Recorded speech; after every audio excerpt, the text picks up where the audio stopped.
So this is Malware Freak Show 3. And I'm Nick, and this is Jibran. And so let's just jump right in.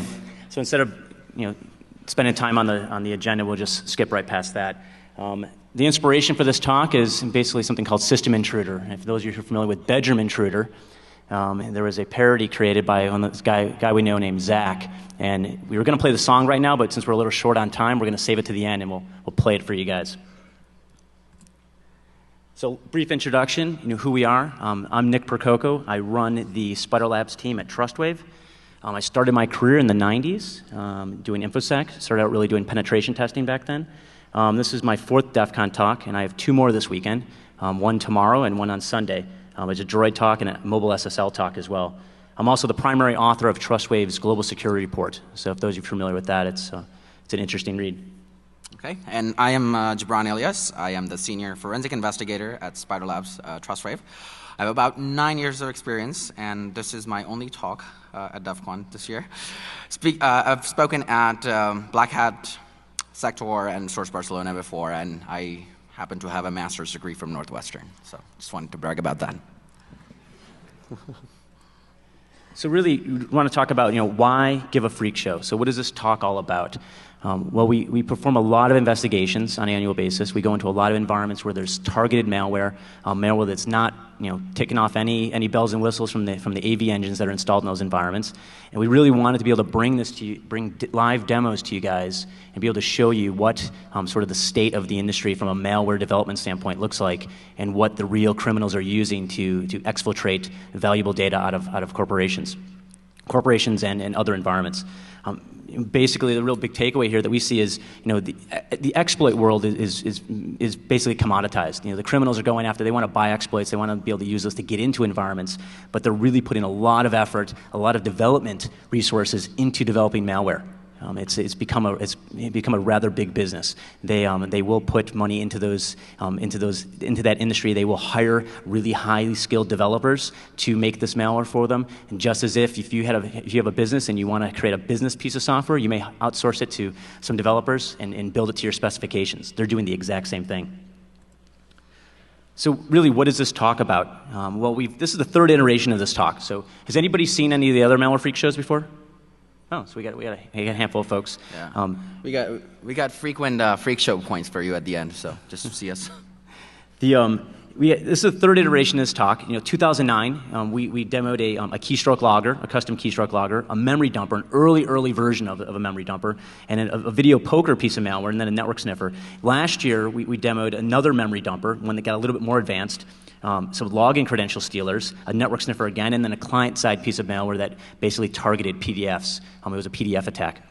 So this year we wanted to bring it a little bit more personal, bring it really home to ourselves and the people who are in the audience.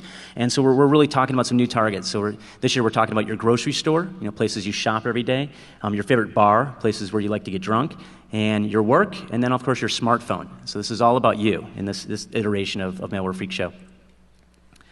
So when we talk about sort of the evolution, so what have we been seeing? Now, when you talk about evolution, you typically will talk about 50, 100, thousands of years. But what we're talking about here is just 3.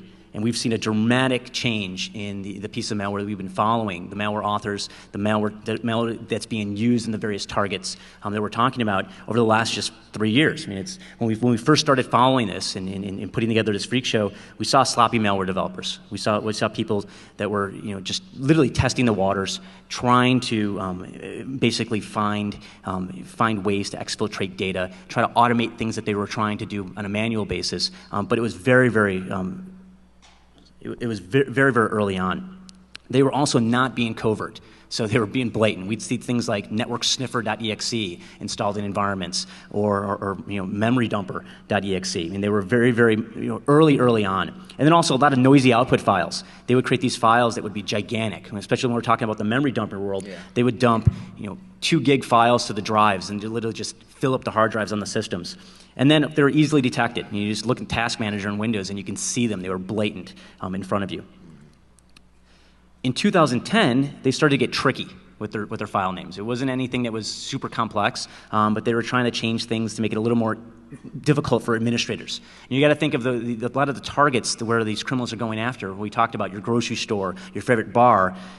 These aren't sophisticated IT environments. And so all they have to do is fly under the radar of the people who they're targeting. And they're doing a pretty good job of that. They were doing a pretty good job of that in 2010.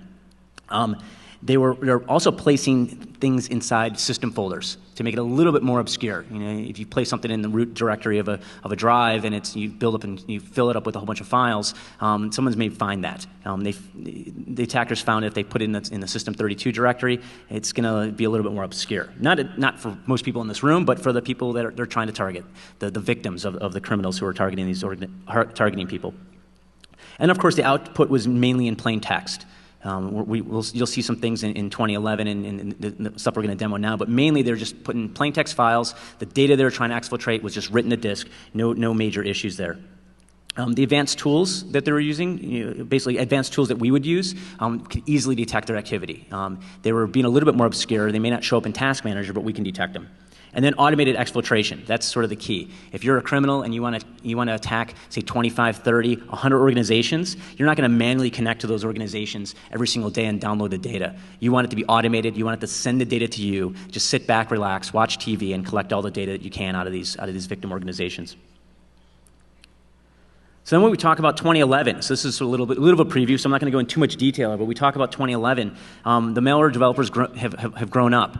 Either that or the criminals have decided to pay more money and hire better developers, because we saw some really interesting techniques this year.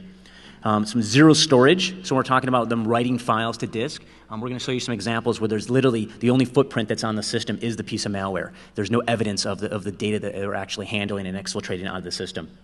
And then where data is stored, they're using encryption to store that data on the system.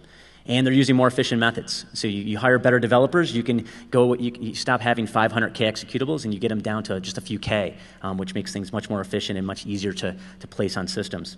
And then, of course, automation. So automation's everywhere today. We just started seeing inklings of it in 2010, but now today it's basically automated everywhere in the system.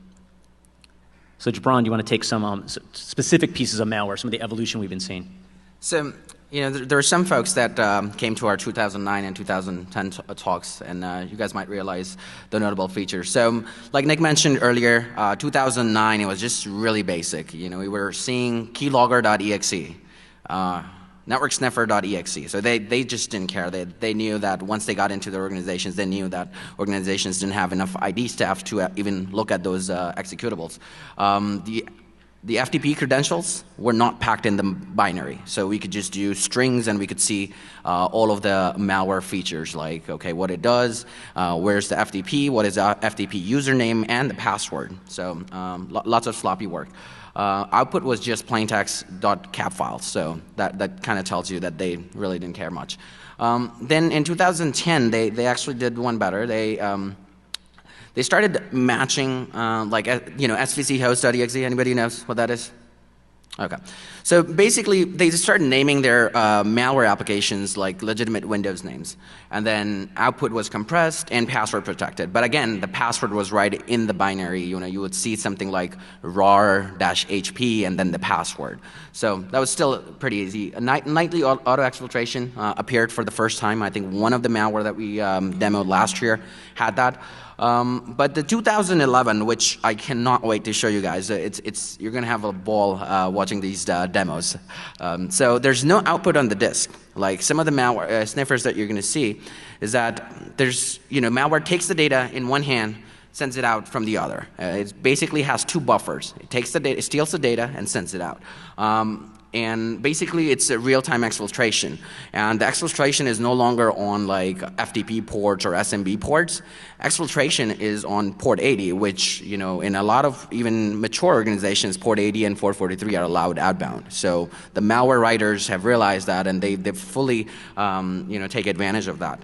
Encryption and encoding of output data. That is like a really key feature trend in 2011. Before, us as forensic investigators, we would do disk analysis and we would search for, social security data or credit card data, and we would, just find it in the disk. There would be a file, and then we would track backwards. So now, when they're encrypting the data, those disk scans are useless because all the data that's stored on the disk is basically encrypted or encoded.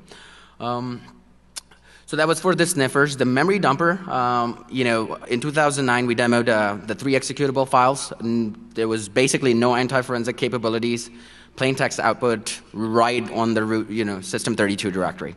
2010, single executable. It was a kernel rootkit, so they did get a little smarter, but the output was still in plain text. So, and the output was, if you had to sort the files, you would actually see the latest date on that output file. So you would still, it's pretty easy to detect still.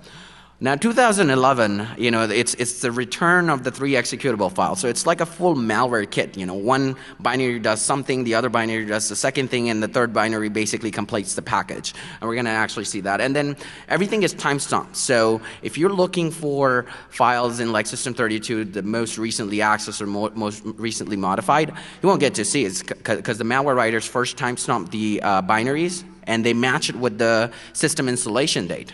So, system32 directory has a lot of DLLs, right?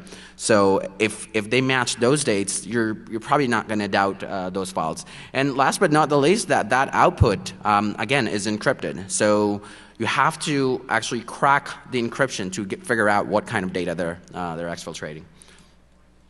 So when we're talking about the malware landscape today, so this is more continuing on from 2011, so we're seeing some anti-forensic features being built into the malware. I think you just talked about the time stomping component, but we see other features as well. And then, of course, the stolen data is encrypted.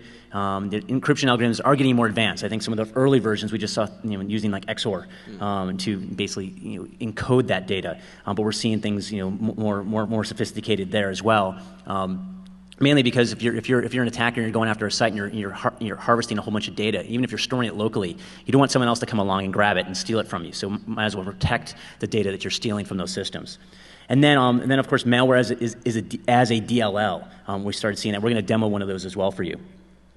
So now, like we've seen in previous years, we want to spend a great deal of time in this talk doing actual live demos for you. So I'm going to introduce each of these demos, and then Jibran's going to fire up and bring up his VM instance of each environment, and he's going to demo those live for you. So basically what we're talking about here, this is your grocery store. This is a place where all of us probably go to on a weekly basis, buy our milk, buy our butter, and buy our beer. And basically, this environment, this is where we see a piece of malware called Cameo. And we're not really sure why the attackers called it Cameo. We see it called Cameo over and over again in a lot of environments. But we gave this guy the code name Best Supporting Actor. Like Jibran talked about, this is a sniffer, and this is something that has very little visibility on the system itself. And so when you think about a grocery store environment, this is actually pretty sophisticated for some of these environments that we've seen, like the grocery stores and some of the retail environments. This is something that you don't really need to be that sophisticated to target a grocery store.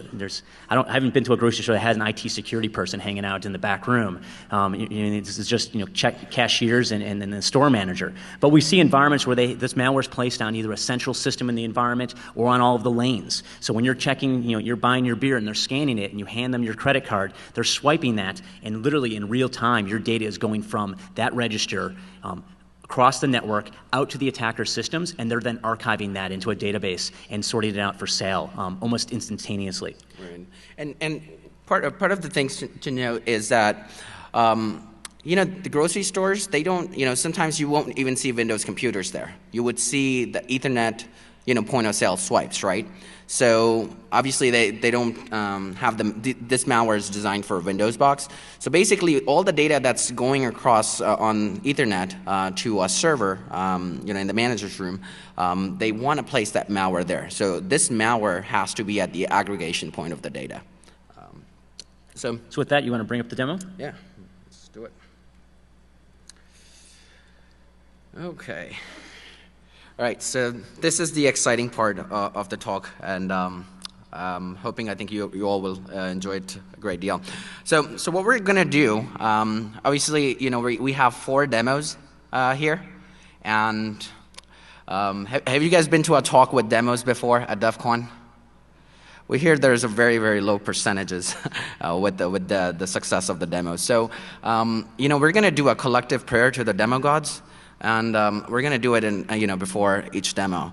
So I have an announcement. When I say what time is it, we all have to say demo time. So that will please the demo gods, all right?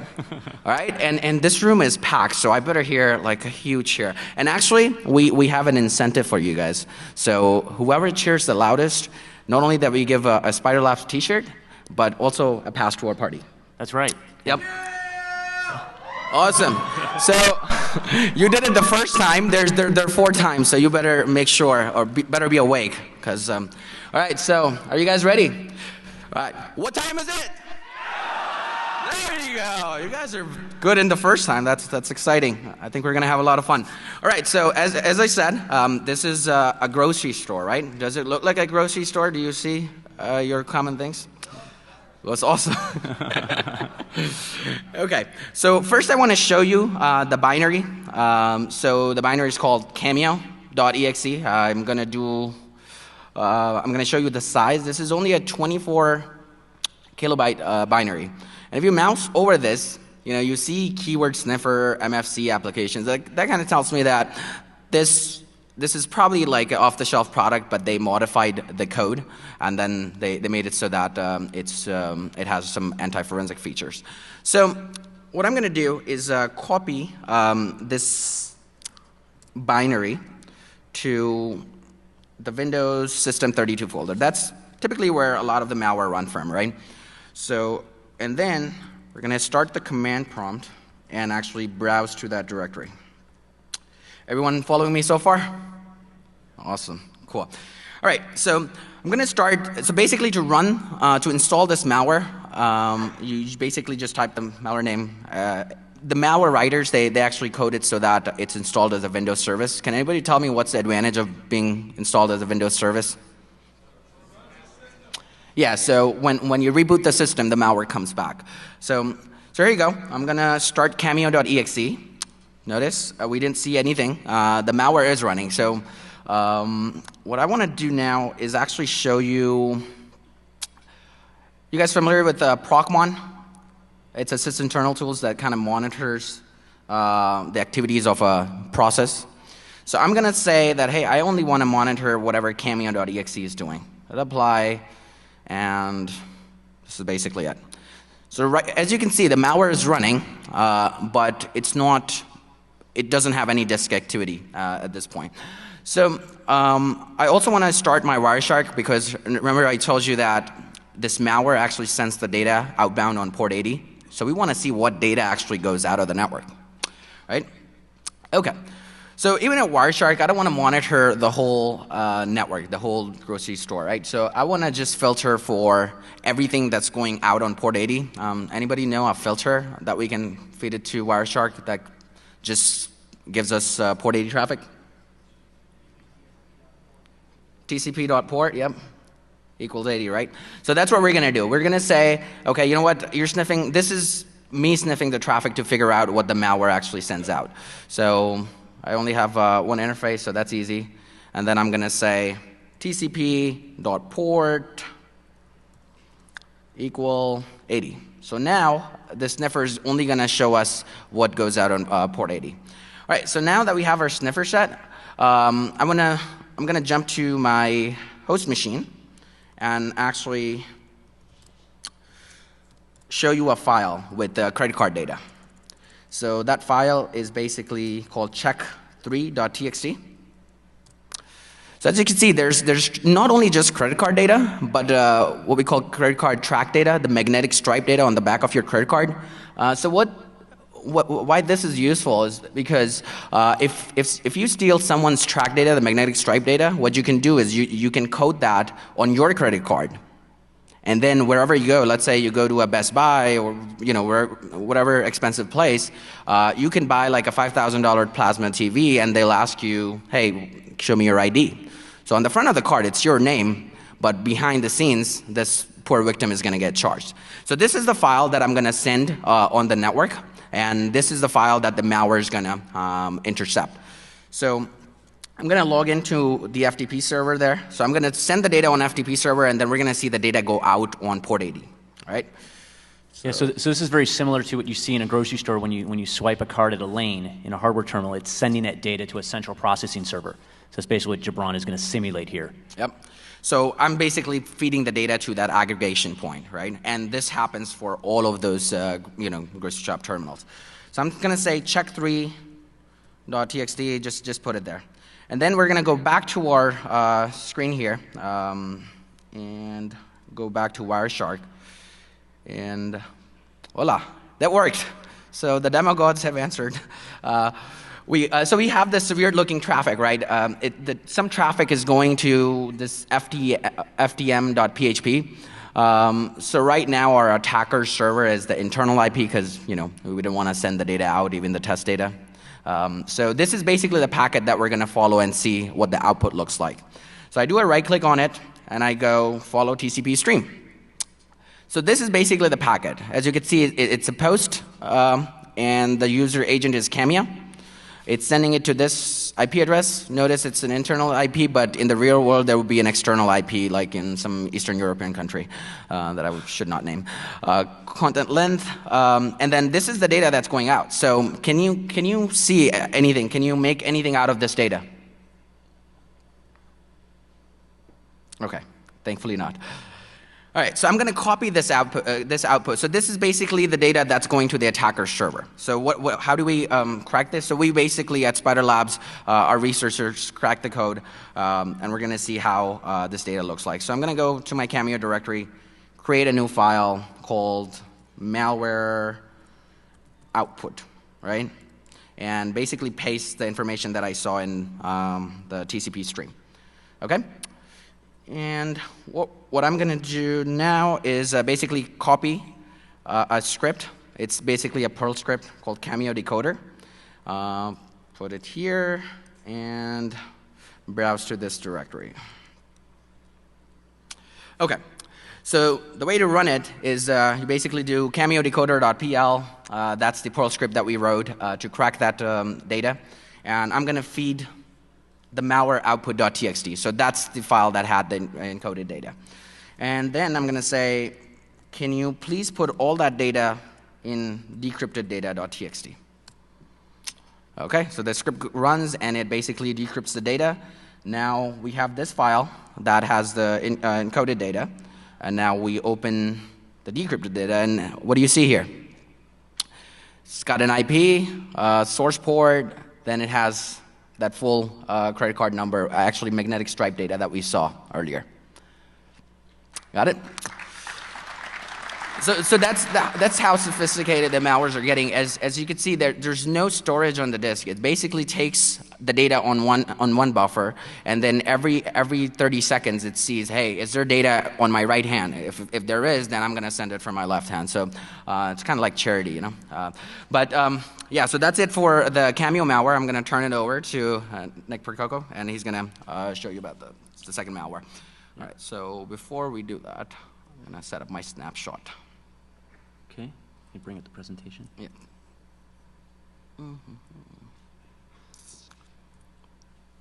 Okay, so let's go into the, there we go. Okay, so the next piece of malware that we're going to show you, this is targeting your favorite bar.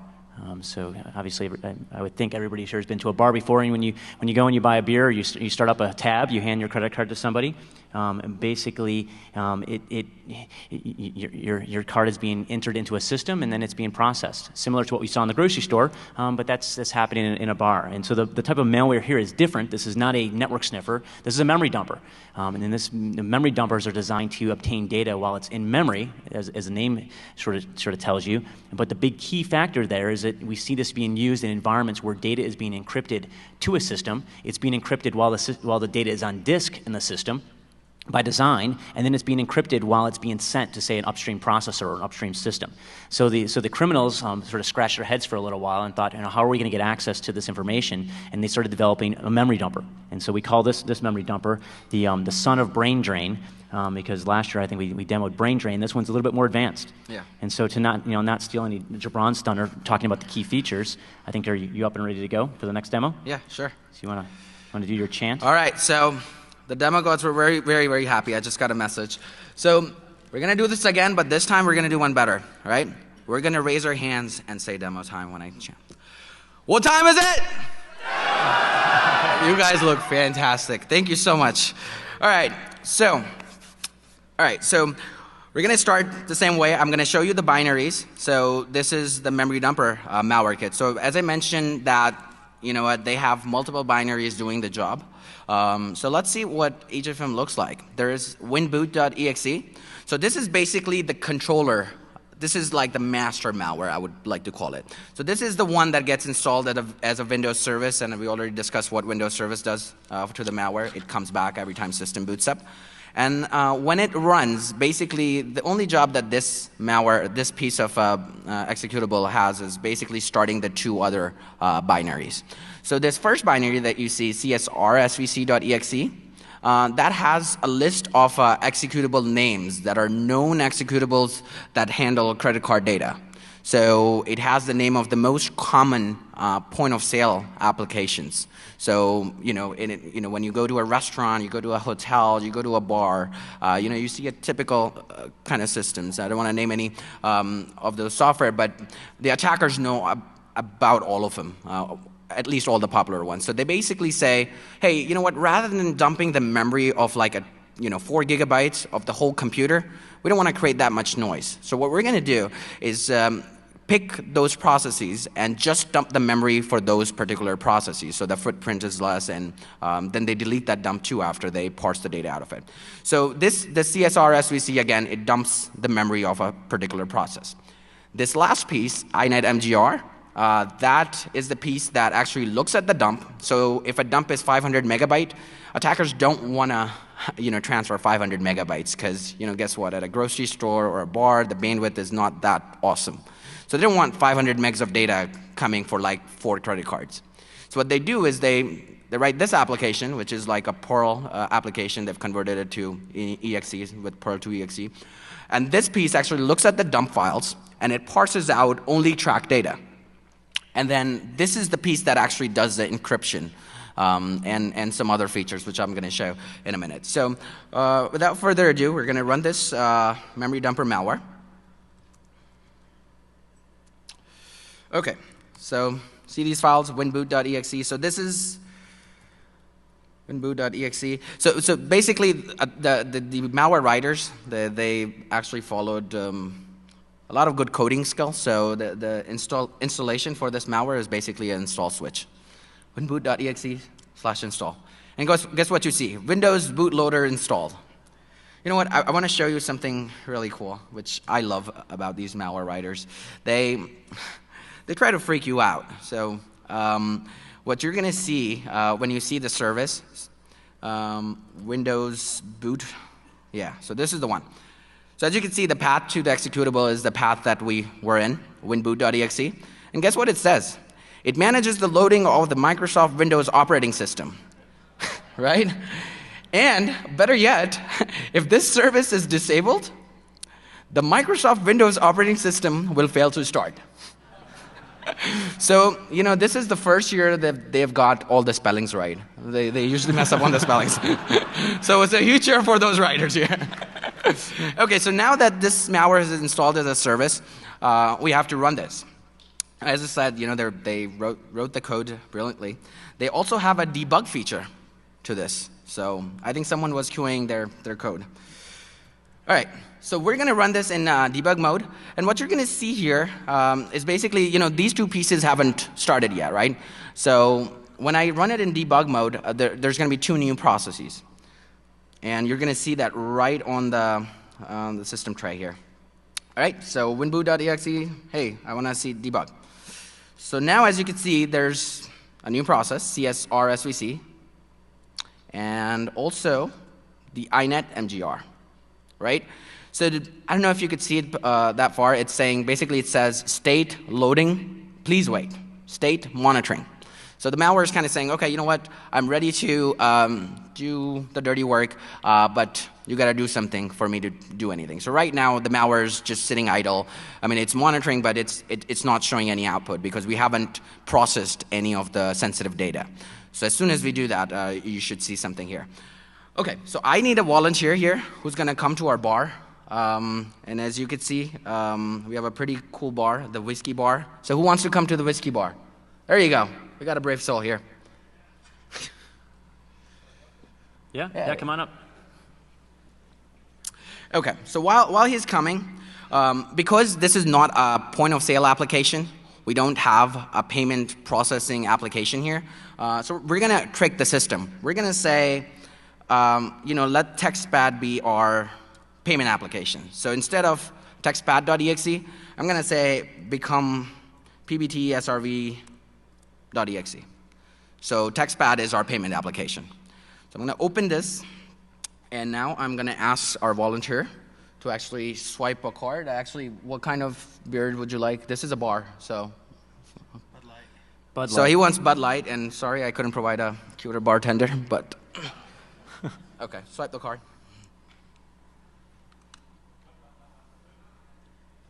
Yeah, there you go. I'll help you out. Okay, so I want to show you that this guy wants a lot of beer. Want a real? You want to use the real one? No. Well, this is a gift card, so. This is a gift card. Okay. Okay. Sure. Go for it. There you go. All right. There we go. What does it say? A gift for you. A gift for you. Awesome. Okay. There you go. So thank you very much. We don't have Bud Light today, but we still want to. Here you go. You get a T-shirt. So you get the T-shirt. Thank you so much for volunteering. Okay. So now we have got this data. Obviously, PBT serve. Now if we watch these processes, it says, hey, can anybody read it? It says, hey, in this memdump folder, there is a dump file. And in that dump file, I found track1 data. All right? So we're going to go to our folder, which has, so now notice there are two new things here, memdump and inetinfo. See that? Okay. So one thing I want to show you, this is a really, really key feature. inetinfo is actually the malware output file. But notice that the time on it is June 1st, 2005. Right? And not only the modified time, but the create time is also June 1st, 2005. So if you're looking for more recent changes to your system, you're not going to detect this file, right? Because and basically we just wrote data to it. So as we modified, we didn't see anything here. So let's actually check this out, the data in this file. I'm going to open it with Notepad. And guess what you see? Garbage. It's just, that data is encrypted. So what I'm going to do is go to my Spiraless script files and basically show the desktop. So I'm going to run the decryptor. Oh. Got them all selected. Okay. Well, there we go. Freak tools, maybe? Yeah, there you go. Spider Labs, iNet decrypt. And I'm going to copy that to memory dumper. All right. So, okay. So this is my script that's going to decrypt the data that we saw. And let's say that I want to feed inetinfo.chm file, and then the output output file, the name I'm going to give is decrypted data.txt. Okay? So let's see what decrypted data has. So basically, that's how neat the output is. It basically says memdump pbtsrv.exe 2992, that's the process ID. And actually, you know what? I'm going to open it for a better viewing. There you go. All right. So basically, it's not the hacker saying TrustWave Spider Labs 2001. That's our script, and memdump, and then the pbtsrv.exe 2992. Mr. John Smith's credit card is here. Not only track1 data, but track2 data as well. So that's about it for the memory dumper malware, and we're going to move on to the next one. Okay.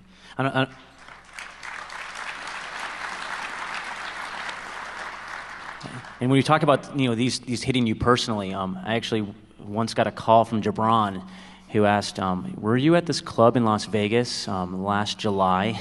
And is your credit card end in these 4 digits?" And I said, "Well, why?" And he said, "Well, you probably should need to call your credit card company. Your credit card was exposed in this breach." So that does happen from time to time. So The next one we have here, and I think we're running a little short on time, so we have two different demos that are remaining.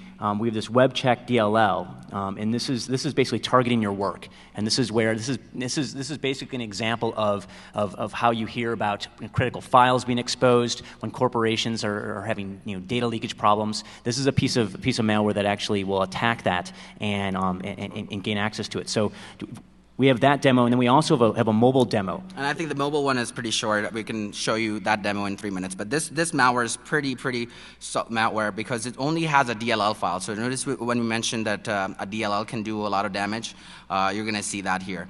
So let me show you the malware. It's called the web check DLL.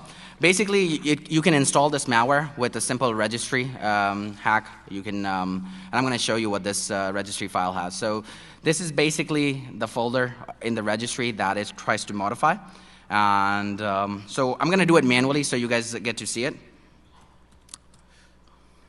So what I want to show you here is that the name of the malware is webcheck.dll, which is also a legitimate Microsoft file. So, if you mouse over that, you basically see website monitor, and it's only 10 KB. So local machine software. I'm going to find this registry key. Okay. So basically, the legitimate file, Windows Explorer. Whenever it runs, it basically loads this file, webcheck.dll, but it loads it from system32 folder. What we're going to do is we're going to paste, copy and paste this file in the Windows folder, and we're going to tell the system to run this file out of Windows folder rather than Windows system32 folder. So it's a pretty simple hack. I just placed a file here, and so this is the legitimate file. So I'm going to tell the system to basically load the webcheck.dll, but from the Windows folder. So obviously, if you had time, we would have restarted the system and showed you. But I think the quick hack I could show you is if we just close, if we end Explorer and reload Explorer, it should work. If it doesn't, we have to cheer louder. Okay. So basically now when Explorer.exe has started. Notice we did the hack. So now Explorer.exe has to load webcheck.dll from Windows folder, so the malicious one. Basically, this malware stores the data in the root of the drive, but it has the hidden attributes, not just the hidden attributes, but also the system attributes. So we have to uncheck this button, which again is a Windows no-no. So notice you have this file, page file. What's page file in a Windows system? Virtual memory, right? So you're going to see an additional file if everything goes right. So we're going to go to our company intranet, right? And it says intranet.mycompany.com. And we're going to try to log into this folder. John Smith, and then I'm going to type in my password. And it sends me to the intranet folder. So in the confidential folder, I'm going to upload a file. And that file, basically, you do a lot of activity from your browser, right? So basically, this malware is targeting your browser. So anything that you're doing in the browser, better watch out because it's trying to steal that. So I'm going to put this document there. So let me show you the contents of this document. It basically has some confidential information. It says, President arrives at DEF CON on August 5, will attend Spider's party. So we're going to process that to the browser, right? I'm going to upload this file and then go back to my C drive. Do you see page file there? Basically 18K. So right now it's not exfiltrating any data because the malware writers have coded in the malware itself the time to exfiltrate data. So I'm running a local FTP server. We've kind of passed a malware so that it sends the data to an FTP server, but I'm running it on the local host. So this is where you should see data around 2 a.m. So I'm going to change the time to 1:59:50 a.m. so that we get 10 seconds to pray. And basically, the minute it hits 2 o'clock, we should see something. Okay, it worked! Awesome. Okay. So we have this file now. Notice the page file disappeared. Now it's only page. The page file is going to come back, but in the meantime, there's a zip file here. So we should be able to extract this file here, right? So we say extract. It says, hey, no archives found. You're a sucker because this file is not a zip file.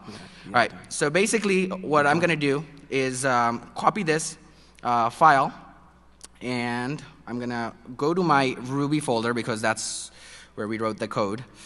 And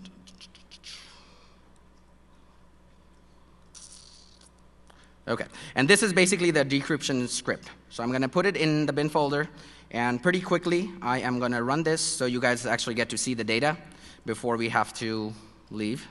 All right, so see ruby.in. So I'm going to say ruby decrypt this, and the data is like, I think it starts with a C or something, right? Ruby.bin C29. Okay. There we go. And I'm going to say decrypted data again, decrypted.txt. Okay, so the script runs, it tries to decrypt that data, and then we go back to the same folder to actually check that, and here we go. So no, what was the key word in that file that we can look for? So basically here, you see a file upload, but all that data malware basically captured. And you can't open this file. Even if you wanted to open this in TextPad, you would see garbage. So you basically have to write a decryptor to actually see any sort of data. So just imagine like what we do in our browsers. We pretty much do everything in our browser. And if the malware is only 10 KB and can take stuff from the browser, it's pretty cool. Okay. I'll let you know. When you get this T-shirt, I'll let you know. It's pretty, okay. So I think we're going to wrap up. They'll be over in pavilion number 4 for the Q&A session. Yeah, so pavilion number 4 will be in the Q&A session. We may be able to show you some of the last pieces of the demo during the Q&A time. Yeah, we have a mobile malware demo as well that we're trying to fit into this presentation. Yeah. So basically, we're done, and basically the closing things here is next year we predict a lot of new, more advanced activities. And thanks for coming. All right, thank you.